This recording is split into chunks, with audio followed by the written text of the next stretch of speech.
כיף שבאת. תודה שהזמנת אותי, זה מרגש. אני הכי סקפטית בקשר ליכולת שלי לרדת במשקל בגילי המופלג. אני סבתא, כידוע לך, ואני עשיתי דיאטות מעל גיל 12, שאני חושבת שזה כבר... מתי הייתי בת 12? לפני זה 45 שנים. הרבה מים עברו בנהר. הרבה מים עברו בנהר, ואני לא האמנתי שאני אוכל לרדת במשקל, והתעקשת עליי. אז אני שמחה, כי זה הערך האמיתי של התהליכים. טוב, אל תהי כל כך שמחה, כי אני לא באמת מרוצה. אני יודעת. אני ירדתי רק חצי ממה שתכננתי לרדת, והיה לי מחשבות על לעבור, להתחיל להלביש בגדים יותר רזים וחטובים, וזה לא קורה כל כך מהר. יש לנו דרך לעבור, ואת יודעת, הפוקוס שלנו צריך להיות על הדרך, והתוצאות הן כבר בידי בורא עולם. וואו. סבלנות בשביל זה. אז אני אלך טיפה אחורה איתך, בסדר? כן, יאללה. אחורה או קדימה, את יודעת, הכל אצלנו בקצב כזה. אני פוגשת הרבה מאוד נשים בקליניקה, נשים שאני מגיעה להרצאות איתם, אנשים שאני מאמנת אותם, ויש את הטייטל החיצוני, זאת אומרת, את מה שאישה, ויש את מה שבפנים. ואני רוצה לשמוע אותך, מה המנוע שלך? מה מאחורי כל זה? המנוע שלי, בסופו של דבר, קודם כל אני מרגישה שאני בתפקיד בעולם. ברור לי שהונח עליי תפקיד מאוד... שזה מדהים. נכון. הלוואי על כל אישה צעירה לדעת באמת את השליחות שלה. נכון, נכון. אני קיבלתי אותה במתנה, דרך איסורים, אבל היום בדיעבד, אני יודעת להגיד שזאת הייתה מתנת חיים שלי. כפי שאת יודעת, אנחנו נעשה קצת סדר על זה. אני חליתי במחלה אוטואימונית שהוגדרה חשוכת מרפא. המחלה שלי התחילה כשיבוש הורמונלי בגיל 20, קמתי בלילה אחד עם כאב בטן מאוד מאוד חזק. מהר מאוד מצאתי את עצמי בחדר ניתוח, פתחו לי את כל הבטן, מסתבר שהייתה לי ציסטה בשחלה, שמרוב שהיא הייתה גדולה, כשהסתובבתי בלילה, היא הסתובבה יחד עם השחלה שלי, ועשתה טורשן, עשתה קשר, רצו לקרוא לי את השחלה, הצליחו לשמור אותה. ילדה בת 20. ילדה בת 20, ככה, ביום אחד, בלילה אחד, בלי שום נורות אזהרה לפני זה. חצי שנה מאותו יום זה קרה שוב, בשחלה השנייה, שוב ניתוח, שוב פתיחת בטן. ואז כבר התחלתי לקחת הורמונים וטיפולים, fast forward, גיל 26, שבועיים לפני החתונה שלי, שוב, כאבי בטן כבר הכרתי אותם, ידעתי מי הם, שוב בית חולים, שוב רצו לנתח אותי, רק שהפעם אמרתי, סטופ כדור הארץ, לא פותחים את הבטן הזו שוב. אמרתי, אני אתפלל חזק, שכנעתי את הרופאים שאנחנו נעצור רגע עם הניתוח, ובאמת בוקר למחרת עשינו אולטרסאונד, ראינו שהציסטה קצת נספגה ברמת מילימטר, ואני החלטתי שזהו, יש לי כיוון, בורא עולם שלח לי את הסימן, ואני לא עושה את הניתוח, ובאמת שבועיים אחרי זה התחתנתי, והכל היה בסדר. את רוצה להגיד שבעצם איזה משהו בחשיבה החיובית שלך, שינה את עבודת תודעה, כן? וואו. לצד גם עובדה שבסופו של דבר, כל העניין הזה של הורמונים, זה משהו שהוא מאוד מאוד משתנה, ואני חושבת שהתודעה השפיעה מאוד על הגוף לעשות את מה שהוא צריך לעשות. היום אני חוקרת תודעה, זה עיקר העניין שלי היום בחיים, אחרי שחקרתי תזונה ואז הורמונים וגוף האישה, היום אני בעולם של תודעה. ככה גיליתי אותך, פשוט כתבתי ברחבי האינטרנט, אני מחפשת דיאטה או ירידה במשקל באמצעות החשיבה על הנושא של ההורמונלי. כן, על האיזון ההורמונלי. כן, זה מה שקלטתי באיזושהי שנייה בחיים, שזה הסיפור. נכון, זה הסיפור. אני לא בן אדם שאוכל הרבה, ואני לא בן אדם כאילו, אני בן אדם מאוד מאוד פעיל. איך יכול להיות? אני קראתי באיזשהו מקום, אולי זה לאחר כך, אבל זה ממש חשוב לי להגיד שאני לא אשכח, אני עם כל התזזיות שלי, שאישה בגיל שלי, גם אם היא לא עושה שום דבר, היא יכולה לעלות 13 קילו בשנה. נכון, אז אישה... זאת אומרת, לא משנה, לא מתחילה לאכול יותר, לא מפסיקה... נכון, יש על זה פוסט באינסטגרם שלי, בדיוק על זה, כן. היום אישה ממוצעת, ברגע שנכנסת למסדרון הזה של השינוי ההורמונלי, של גיל המעבר, שאני קוראת לו גיל המעבר לכל דמיון, אם עושים אותו נכון, הממוצע, אישה עולה בממוצע 13 קילו בשלב הזה, רק מעצם היותה אוכלת כמו שהיא אכלה בשנות ה-30. זה מטורף. זאת אומרת, בגיל 40, אפילו כבר לפני, גיל 37, 38, יש נשים גם של 35, זה תלוי באורח החיים שלנו, באורחות החיים, אם אורחות החיים שלנו הם לא טובים מגיל צעיר, זה יקרה בגיל מוקדם יותר, זה גם עניין תודעתי, זאת אומרת, ברגע שאנחנו לא ישנות כמו שצריך, לא מתאמנות, לא אוכלות כמו שצריך, אנחנו לא מבסטות את העולם הרגשי שלנו כמו שצריך, לא נחשפות לשמש ולקור ולחום כמו שצריך, בעצם הגוף מקבל מסר שאין צורך יותר. סיימנו את התפקיד הזה של להביא חיים לעולם.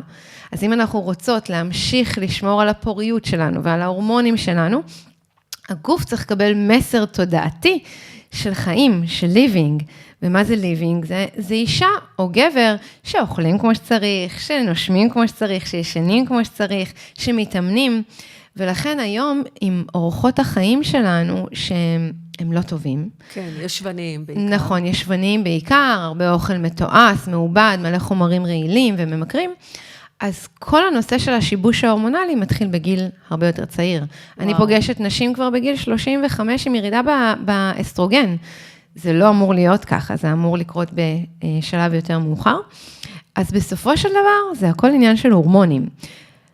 היום אני יודעת שגם עניין ההורמונים זה עניין תודעתי, זאת אומרת, אפילו נעלה רמה גבוהה יותר, הורמונים זה בסופו של דבר, זה הכימיה של הגוף.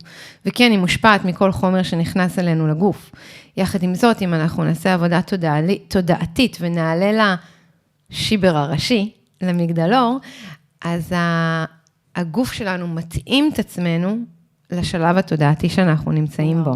וזה סוג של קיצור דרך. אני רוצה לחזור איתך לסיפור שלך, כי היית במקום הזה הבנת שאת לא נכנסת לניתוח. הבנתי שאני לא כן? מה לא כבר את יודעת? הבנתי שאני לא נכנסת לניתוח, אמרתי, אני סומכת, אני לא פותחת את הבטן שלי שוב, כי שתי הפתיחות הקודמות, הייתי שבועיים משותקת. כן, ברור. זה היה ניתוח מאוד קשה, ניתוחים מאוד קשים, ועוד שבועיים חתונה. בקיצור אמרתי, אני לא נכנסת, ובורא עולם עשה את מה שהוא צריך לעשות, יחד עם התפילות, ובאמת רקדתי בחתונה שלי, רק שבאותו לילה, לקחו את שי, את בעלי, לחדר של הרופאה, והרופאה ממש הרתה לו את השחלות שלי, ואמרה לו, תשמע, תחשוב טוב טוב אם אתה רוצה להתחתן איתה, כי ילדים לא יהיו לכם. הוא היה מספיק אמיץ בשלב הזה להגיד, יהיה בסדר, התחתנו, ובאמת מיד התחלנו לעבוד על ילדים, ונקלטתי להיריון בניסיון הראשון עם ביצית שהתפצלה. וככה הגיעו התאומים הזהים שלי, אראל ורעים, בני 14.5 היום. וואו. כן. אבל אחרי זה שנה ראשונה של להיריון ולידה של תאומים, ובעל עורך דין שלא נמצא בבית, חוזר מאוד מאוחר, הכל היה על הכתפיים שלי, התחלתי לסבול מהמון כאבים בגוף, הסתרתי, לא דיברתי, התביישתי, הייתה שם המון הלקאה עצמית, ואשמה ובושה, ואכלתי את הכאבים שלי ואת כל התסכול שלי, עליתי 34 קילו, אחרי הלידה, דווקא בשלב שהייתי אמורה לרדת, ובאיזשהו שלב החלטתי שדי, אני חייבת לעשות סטופ לדבר הזה, ואני הולכת להבין ממה אני סובלת, עברתי מרופא לרופא, לרופא, לרופא, לרופא, עשרות רופאים, עד שרופא אחד אמר לי, יש לך מחלה אוטואימונית, היא חשוכת מרפא, את צריכה ללמוד לחיות איתה. וזה בעצם היה היום שהחיים שלי השתנו, זאת המתנה, שם היא הגיעה, יכולתי לקחת את זה לכיוון של, טוב, אין מה לעשות, להיכנס לדיכאון ולא לחיות את החיים האלה, והחלטתי לצאת למסע של ריפוי. מסע לבד, אף אחד לא ליווה אותי, אף אחד לא אמר לי מה לעשות. ישבתי, חקרתי, למדתי, חקרתי ולמדתי, וניסיתי וניסיתי וניסיתי, ומהר מאוד הרגשתי יותר טוב, התחלתי להרגיש יותר טוב אחרי 3-4 חודשים. אגב, אני בריאה לחלוטין היום, אין זכר למחלה שהייתה לי. א' רואים. תודה. ושם הבנתי שאני עוזבת הכל, ואת הדבר הזה אני הולכת ללמד נשים, לרפא את עצמם ממחלות, מכאבים, מסבל, וכמובן גם לרדת במשקל, להתאזן הורמונלית, להתחזק, להיות אישה בריאה וחזקה, והכל בצורה טבעית, על ידי הטבע, ולא כדורים, ולא זריקות, ולא ניתוחים, אלא באמת ללמוד להשתמש במשאבים שלנו, הטבעיים שלנו, כדי להיות הגרסה הכי טובה שאנחנו יכולות, גם ברמה המנטלית, התודעתית, הרגשית, וגם הפיזית, שזה תוצר. מי לא רוצה להיראות יפה וכתובה? מי לא רוצה? אני יכולה להגיד לך שהחלום הזה מלווה אותי מאז גיל 12. תמיד, זה היה החלום חיים שלי. כנראה תמיד אכלתי, וכנראה תמיד עשיתי דיאטות, ואין דבר שלא עשיתי, אבל תמיד התעקשתי. מה זאת אומרת? לא הסכמתי ללכת לניתוחים של קיצור קיבה, ואני מדברת איתך על 40 קילו יותר ממה שאני היום, ולא הסכמתי לקחת גם בשנים האחרונות את הזריקות. בצדק. כן. הייתה תקופה בחיים שלקחתי כדורים, אבל זה כדאי אולי שינקו מפה, אבל זה היה לפני איזה 30 שנה, שאז באמת מצאתי את עצמי עם הצעירה עם 6 ילדים, וכל כך שמנה שזה פשוט הביא דיכאון, ואני מבינה כמה זה משפיע. ואני אגיד לך גם יותר מזה, כשאני מגיעה להרצאות, ואני מספרת איך הכרתי את השותפה שלי לנפלאות. נפלאות זה נשים פועלות למען אחדות וקירוב לבבות, ואיך החלטנו להרים את הדבר הזה של חיבורים בין נשים מכל המגזרים, ואני אומרת שהכרנו בתוכנית של ה-12 צעדים, היא הייתה 40 קילו יותר, אני 30 קילו יותר, וככה התחלנו לעשות עבודה מנטלית על ה-12 steps, ומשם הפכה החברות שלנו לכזאת שרוצה להוביל עולם ולשנות. בסוף ההרצאה אנחנו אומרות תמיד, יש שאלות, אז מה אנשים שואלים? איך הקמתם את הארגון, מה משך אתכם אחת בשנייה, איך התחלתם ללמוד את הפרשה? לא. איך ירדת במשקל? איך ירד במשקל. תגלי לנו את הסוד, כי באמת זה נראה לי סוד שכל אחד צריך אותו וכל אחד מתחבר, ואני חוזרת אלייך, ואני בטוחה שאת משנה לנשים את החיים בכל התחומים, אבל בסוף נשים יגיעו אלייך, כי הן רוצות לרדת במשקל. נכון. מה, אנחנו כאלה? פשוטות, כאילו, אנחנו לא רוצות להיות בריאות, חכמות, אנרגטיות, אנחנו רק רוצות לרדת במשקל. בסופו של דבר, אנחנו רוצות לקום בבוקר ולאהוב את עצמנו. זה הסיפור. אני לא חושבת שזה באמת סיפור של משקל, זאת שפה שגורה, המשקל. אנחנו עוברים שינוי עם הדבר הזה, ואני שמחה על כך מאוד. אבל בסופו של דבר, אנחנו כנשים רוצות לקום בבוקר, ולאהוב את עצמנו. אנחנו רוצות להתלבש בקלות, אנחנו רוצות להתנועע ולזוז בקלות, אנחנו רוצות שאור הפנים שלנו ייראה טוב, אנחנו רוצות להרגיש סקסיות ונשיות, אנחנו רוצות להקרין משהו החוצה, ואנחנו למדנו לצמצם את זה למילה אחת שנקראת משקל, אבל לא. שאני חייבת דיאטה. כאילו, ככה המילה הזאת דיאטה, את אומרת, פעם שלישית כבר את אומרת אותה היום, היא עשה לי גירודים בכל הגוף. ברור. אני קשה לי עם המילה הזאת. אני גם לא מאמינה בה. כן, כי אין כזה דבר. בסופו של דבר, זה צורת חשיבה. הגוף הזה, חתיכת הבשר הזאת שאני נושאת על עצמי, היא הבית של הנשמה שלי. הלבושים האלה, על פי בעל בדיוק, הטניה. הלבושים, כן, אני גם לומדת טניה. זה בעצם איזשהו מעיל, איזשהו בית של הנשמה שלי. הגנה. בדיוק. וכל עוד אני לא אטפל בשורש ובנשמה שלי, באמת, ואני אהיה קשובה לצרכים שלה, ואני אדע לתת לה את מה שהיא צריכה לקבל כדי להיות אור גדול בעולם הזה, זה יבוא לידי ביטוי בכל מיני תסמינים. ואחד התסמינים זה באמת הנראות שלנו והיחסים שלנו עם האוכל. אז זה לא דיאטה, זה לטפל בעומק. אז חוץ מלהגיד את המילה דיאטה, מה עוד מתסכל אותך, מעצבן אותך? נניח שאת מלווה אותי ואני אומרת לך לא ירדתי, או אתמול תחנתי מה שאסור לי. קודם כל זה לא מתסכל אותי, אני מבינה שיש דרך. כשהייתי צעירה יותר ועשיתי תהליכים בתור צעירה יותר בתוך העולם הזה, זה היה מתסכל אותי והייתי לוקחת את האשמה אולי עליי, ומה אני יכולה לעשות יותר טוב. סתם הבאתי את עצמי, אני שואלת באמת, מה מתסכל ומעצבן אותך הדס? זה מדהים שאת שמה את זה פה. היום אני מבינה שזה דרך. כמו שאמרת קודם, שהיה פיתוי אולי לזריקות או לכדורים, שיש לנו כל הזמן מלא פיתויים, כל הזמן, מלא, מלא, מלא, מלא. הטכנולוגיה רוצה לתכנת אותנו שאנחנו נרכוש עוד מוצרים. בסופו של דבר זה אינטרסים, בסופו של דבר זה אינטרסים של מונופולים, של חברות תרופות, יש לזה איזה עולם שלם, זה המטריקס הזה שאנחנו חיים בו, וכל הזמן יש פיתויים, כל הזמן יש רעלים, כל האוכל המתועש הזה, שהוא מקור רוב הבעיות בחיים שלנו. אז אני יודעת, אני מחזירה לשאלה שלך, אני מבינה שיש פה שיעור, זאת אומרת, את אומרת לי, אכלתי אתמול ונפלתי על דברים שאני לא צריכה, אבל תמיד השאלות שלי יהיו אלייך אחרי זה, מה היה, מה קרה ברמה הרגשית, מה עבר עלייך במהלך היום. אני מבינה שההתעסקות עם האוכל והאכילה היא תוצאה של משהו שלא היה, שרעד מבפנים. ואז אני יודעת שזה פשוט עוד שיעור שאנחנו צריכות לעבור בדרך, ועוד רגע להיכנס פנימה כדי שזה יבוא לידי ביטוי בצורה הרבה יותר טובה אחר כך ביחסים עם האוכל. בסופו של דבר, זה עולם של ויסות וניהול רגשי. אני כאילו מנסה לחשוב על זה. אני מטפלת בשיטת איתן. איתן זה טניה בהיפוך אותיות, ואיתן זה, את יודעת תעצומות נפשך. אני יושבת עם מטופלות.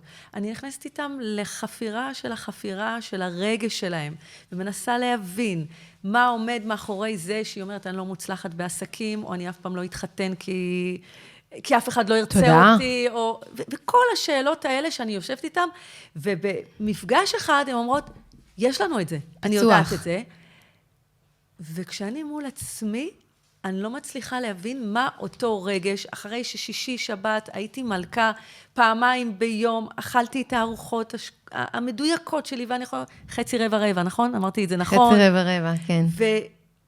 ומה הרגש? ואפילו כשאני מדברת איתך, אני לא מצליחה לרדת לעומקים של הרגש שניהל אותי, כשהלכתי ואכלתי את הדבר שאני יודעת בוודאות שהוא לא ייתן לי את התוצאה שאני רוצה. אז קודם כל, במקום לשאול למה זה קרה לי, לשאול למה זה קרה לי. בסדר? למה? למה? לא למה, לא קורבנות והאשמה, אלא למה זה קרה לי. יש פה שיעור, בואו ננסה רגע לנקות ולראות. ויש הרבה סיבות, זה יכול להיות רגע ברמה הכי שטחית שיש, שלגוף היה רעב, פיזי, אולי לא אכלת מספיק חלבונים, אולי זה היה רחוק מדי במרחק של הארוחות, זאת אומרת לא היינו קשובות למנגנון רעב סובה, אולי המזון עצמו לא היה נכון והוא כזה שגרם... עכשיו התחלת כבר לעשות אותי רעבה. פתאום אני מנסה לחשוב מה נשאר לי אוכל בבית שאני אגיע וישר, כאילו. מקווה שיצאת מתוכננת היום. ברור. התכנון זה אבי הכל. נכון, זה אבי הכל, חד משמעית. אז זה יכול להיות רגע ברמה הפיזית, וזה יכול להיות ברמה העמוקה יותר, ברמה הרגשית של משהו שהיה בשבת, שלא התיישב, שרצית שהוא יצליח והוא לא קרה, מישהו או מישהי שזרקה איזשהו הערה, וזה כזה הפעיל מיד את כל ההגנות ואת כל הקיפוד, פתאום התעורר. וצריך באמת לדבר על הדברים כדי להבין אותם. ואז התהליך האמיתי זה כן לזהות את הנקודה, להבין מה הפעיל אותי, לראות איך פעלתי, ובפעם הבאה, במקום להגיב בצורה אוטומטית של הטבע שלנו, שזה ללכת לאוכל ולהשתמש באוכל, זה ממש שימוש. זה כמו שעושים שימוש בסמים או בכל התמכרות אחרת, אז האוכל הוא גם כלי שמשתמשים בו. כן. חומר שמשתמשים בו בסופו של דבר.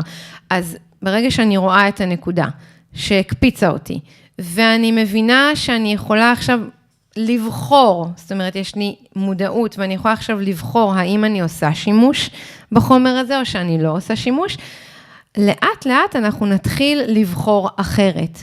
וכשאנחנו בוחרות לאורך תקופה, בגלל שבסופו של דבר, מזון זה משהו שאנחנו עושות אותו כל יום. נכון. אנחנו עושות אותו 365 ימים בשנה, חוץ מצומות, וכל החיים, ואנחנו עושות את זה לפחות פעמיים 3 ביום. ויש נשים ואנשים שהרבה יותר, גם 7, 8, 9, 10 פעמים ביום. אז יש פה פוטנציאל לשינוי זהות ולשינוי מחשבתי מאוד מאוד עמוק. ולכן גם כשאמרת לי קודם, שאני משפיעה על נשים, לא רק בתחום האוכל, זה כשאנחנו באמת לומדות להשתמש במזון בצורה שהיא נכונה ותומכת בנו.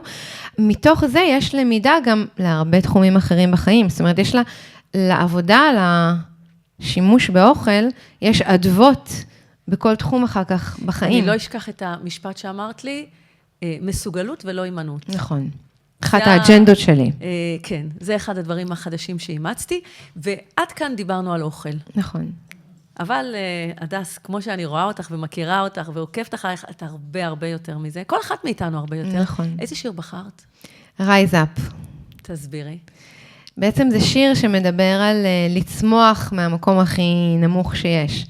ועם השנים אני יודעת שזאת, כשאני מדברת על המתנה, זאת המתנה. המתנה שלי זה לדעת לצמוח מהמקומות הנמוכים ביותר. זאת אומרת, אם זאת הייתה המחלה שחליתי בה, ואם זה העובדה שאני, לא דיברנו על זה, אבל אני הייתי ספורטאית אולימפית מגיל 6 עד גיל 18, שברתי בערך כל איבר, כל איבר שאפשר לשבור בגוף, כל 5 חוליות בגב, עברתי 10 ניתוחים, עברתי הרבה אירועים לא פשוטים בחיים שלי, ומכל נפילה כזאת, בסוף הצלחתי לקחת אותה ולהרים אותה למעלה, עשיתי גם 3 עונות של נינג'ה ישראל, גם שם כשלתי פעמיים. אבל אני חושבת שדווקא אחד הכישרונות הכי מדהימים שלך, ואני אספר שבקבוצה שאנחנו עובדות ולומדות בזום פעם בשבוע, פתאום אני רואה בחורה, בור פארקית, ניו יורקית, אמריקאית, ישראלית, יהודייה, חיה בשכונה חסידית. אני שומעת אפילו את המונחים, איך היא מדברת, איזה אוכל היא קונה, שמה מתאים, היא מדברת על הילדים, על החיידר. ואני אומרת, יש לך את הכישרון המדהים הזה ללהטט בין נשים מכל המגזרים, והדרך שאת מביאה את זה, אפילו באתר שלך יש את הפרשות השבוע, זה בעיניי קסום. כן, את נגעת פה בנקודה. קודם כל, אני באה מבית שהוא לא כזה. היו לי יחסים מאוד מורכבים. גם אחי הסנדוויץ', אנחנו 3, אחי הסנדוויץ' חזר בתשובה בגיל 19. הרגשתי שהוא נלקח ממני, ממש ככה. והמון שנים הייתי מאוד רחוקה מעולם הרוח והאמונה ובורא עולם, ממש הייתי בהתנגדות. עם השנים התבגרתי, התפכחתי. וגם הרמב"ם הזמין אותך אליו. וגם הרמב"ם הזמין אותי אליו. התורה הזאת. וגם אחת התכונות שאני אוהבת בעצמי, זה שאני מאוד סקרנית. זאת אומרת, אני מבינה בחיים האלה, שאת רוב הידע אני לא יודעת שאני לא יודעת. אני מבינה את ההסתרה. זאת אומרת, מבחינתי, הגלוי הוא החלק המאוד מצומצם בחיים שלנו. מהמקום הזה אמרתי, אוקיי, בוא נתחיל להסיר את הקיפוד, לשים אותו רגע בצד, זה לא משרת אותי יותר, הצורת חשיבה הזו, ובוא נתחיל לפתוח וללמוד ולחקור. והיום, זה קטע, גם אחי ואני, הכי גדול ממני ב7 שנים, אני 41, אז הוא 48, אנחנו נפגשים בדיוק באותה נקודה, בדיוק, יש לנו שיח שהוא, כאילו אנחנו יכולים לשבת ולחפור שעות על הספירות, וקבלה, וחסידות, ומה לא, מכל כיוון אפשרי, ושנינו עשינו כיוונים אחרים לחלוטין, ואנחנו כאילו נפגשים בדיוק באותו מקום, וגם אחד הדברים שקרו לי בשנים האחרונות, בעיקר גם המלחמה הביאה את זה, כל דבר שאני עושה, שיהיה לו גם קשר ליהדות. וואי, את מצמררת אותי. אז באמת כל שבוע אני כותבת את פרשת השבוע, אני לוקחת את נושא אחד מתוך הפרשה ומעמיקה לה, ומחברת את זה לתהליכים הגופניים והתודעתיים שאנחנו... מאחורייך נמצא הספר שלי שאני הולכת להעניק לך, פרשה באהבה. פרשה באהבה, איזה כיף. שזה בדיוק, לספר את הפרשת שבוע מתוך מקום אישי, מתוך מקום נשי, מתוך מקום שאנחנו עוברות דברים, פרשת השבוע נותנת לנו... את האור הזה, בדיוק, את הפיצוח הזה, בדיוק, אז איזה כיף, יהיה לי עוד חומר לעבוד איתו, ולהפיץ אותו, וזה הרעיון, באמת לקחת את הפרשה, שלפעמים היא יכולה להיות מאוד מאוד גבוה, ומאוד רחוק, ולא ברור, ולחבר את זה ליום-יום, ממש לחבר את זה לפרקטיקה, לדברים היומיומיים שקורים לנו, ואיך אנחנו יכולות לקחת מתוך הפרשה, כלים, וחוסן וחוזק, ולעבוד איתם ביום-יום. אז זה באמת בא לידי ביטוי בפרשה, וכל הזמן לחבר. ומה אומרים על זה במגזר שבו את חיה, שאת יודעת, מה אומרים? חזרת בתשובה, נהיית דוסית, אני לא מתעסקת בזה, זה לא... אני שואלת מה אומרים, לא מה את מרגישה כלפי זה. אני חושבת שכשאני לא מתעסקת, אז אני גם לא שומעת מה אומרים. וואו, מדהים. זה חלק מהחוסן הזה, מהטפלון הזה. ואני מגלה שבעיקר מאז המלחמה, אנשים ממש זקוקים לזה. אנשים ונשים, אנחנו ממש זקוקות למשהו שהוא הרבה מעבר לחומר, לעלות קצת למקום גבוה יותר ולרוח, ובואי, בתורה יש הכל, כל התשובות נמצאות שם, הכל קיים, זה רק פשוט... לחשוף את זה, וזה נותן כוח לנשים. אז גם אם בהתחלה הייתה איזושהי הרמת גבה כזאת של מה, את חוזרת בתשובה, וגם פתאום סביבי יש הרבה נשים שהם חזרו בתשובה, עדן הראל, ויש נכון. יש הרבה נשים סביבי, נכון, וכמו שאמרת, נשים, יש לי ממש נשים מניו יורק, מהחסידות, וכולם דתיות לחלוטין, והן פוגשות אחת את השנייה בשיעורים. אם תחזרי בתשובה, על מה יהיה לך הכי קשה לוותר? חוץ מהשיער המהמם שלך. תודה, זה גם תהליך של ריפוי, אם את ראית פעם, הייתי בכלל בלונדינית, לא היה לי שיער כמעט, זה היה תהליך של ניקוי רעלים, שבסופו של דבר זה מה שאני עושה, מנקה רעלים. אם נזקק את זה, אני מנקה רעלים גם ברמה הפיזית, גם ברמה המנטלית, גם ברמה הרגשית, שזה הסוד של הבריאות הטבעית, כן? הסוד של הבריאות הטבעית זה לנקות רעלים. ואם אנחנו מנקות רעלים, אז הסיכוי שקודם כל נרד במשקל, נפרק רקמת שומן, ודבר השני, הסיכוי לחלות במחלות קשות הולך ופוחת. חזקה ממך השליחות שלך, אבל אני חוזרת לשאלה הקודמת. מה יקרה אם אני אחזור בתשובה? יקרה מה שיקרה. קודם כל, אני לא שוללת את זה בכלל. אני מאוד מאוד מאוד קרובה היום לבורא עולם ולתורה, פחות בענייני דת. אגב, אני עושה הפרדה שם, קידוש כל שישי, שבת, הרבה מאוד התכנסות פנימה. את שאלת מה יהיה הכי קשה, אולי עניין הצניעות, למרות שאני עושה השתדלות בעניין הזה, אבל אני חושבת שעניין הצניעות, אני לא שוללת שום דבר. יש סיפור מדהים, שמגיע אל הרבי, רב גדול מירושלים, שיש לו ישיבה של חוזרים בתשובה. אז הוא מספר לרבי, רוצה ככה בגאווה כזאת, יש לי ישיבה של חוזרים בתשובה, אני מציל את הנוער הזה. אז הרבי אומר לו, ואתה חוזר בתשובה? אז הוא מסתכל, הוא חושב שהרבי לא הבין מה שהוא אומר. לא, יש נערים שאנחנו מצילים אותם, שהם חוזרים בתשובה. והרבי שוב שואל, ואתם מה? חוזרים בתשובה? לא, אני רב, בן רב. אז הרבי אומר, הלוואי שתזכה לחזור בתשובה. אז כל המושג הזה של חזרה בתשובה, הוא הרבה יותר גבוה מאיתנו. כי כל יום שאני קמה בבוקר, אני מחליטה להיות יותר טובה מאתמול, וכל יום שאני עושה משהו, לשוב אל עצמי, לנשמה, לנפש האלוקית שלי, אז זהו, חזרתי בתשובה. נכון. ודי כבר עם הטייטלים והסטיקרים האלה של חוזרים בתשובה. אז אני אספר לך שא', הרבה מאוד שנים עבדתי בבני ברק. עבדתי בעזר מציון. וואו. כן, הרבה שנים, ניהלתי את המחלקה העסקית שלהם, ועבדתי בתוך, את יודעת, בני ברק, כולם חרדים, ושם באמת למדתי שיש הבדל מאוד מאוד גדול בין עולם הרוח לעולם הדת, ושם גם מצד שני נפתח אצלי איזשהו צוהר אל העולם הזה.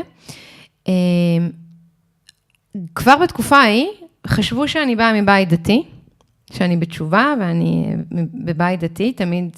יש לך את העצמאות הטבעית שלך. זה פשוט עניין, אני חושבת שבסופו של דבר תשובה זה משהו שהוא קיים בפנים.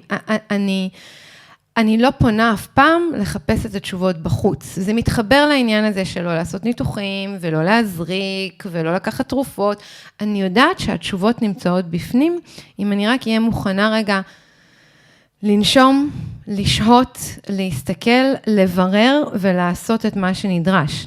אז זו התשובה, זאת אומרת, מבחינתי, וזה גם וייב שהסביבה שלי קולטת, שכאילו אני מאוד חזק בתוך תשובה, אבל זה לא בהכרח תשובה שהיא באה לידי ביטוי בחיצוניות שלי, היא מאוד בפנימיות שלי, ואני כן, אני גם מגדילה את זה, אני מגדילה את הכלי הזה כל הזמן, זאת אומרת, זה איזון חוזר כזה, אני מקבלת מלמעלה ומביאה מלמטה ומקבלת. אני מרגישה שענית לי גם על התשובה האחרונה. רציתי לשאול מה המסר שלך, ואיך אמרת? לנשום, לשהות, להקשיב, להעביר הלאה את המסר. ולהיות מוכנה להיות בבירור עצמי. ממש לברר, להסתכל, וזה מתחבר למה שאמרתי קודם, אני לא שואלת את עצמי למה זה קרה. אני שואלת למה זה קרה. מה אני באה ללמוד מהדבר הזה, ולא משנה, זה יכול להיות על הדבר הכי קטן, וזה יכול להיות על הדבר הכי גדול בחיים שלי. למה? ולא למה, זה שינוי הסתכלות, ממש זווית אחרת של הסתכלות על החיים. אני תמיד אומרת בהרצאות שלי, למה, עוד פעם, אני זוכר, איך אני אומרת את זה? למה זו שאלת כפירה? למה זו שאלת חפירה שמבררת לך את האמת ותביא אותך לתשובות הנכונות? כן, זו שאלת צמיחה, למה? תודה רבה, דסי. באהבה, תודה, היה כיף. נהניתי מכל רגע. ברור, ברור.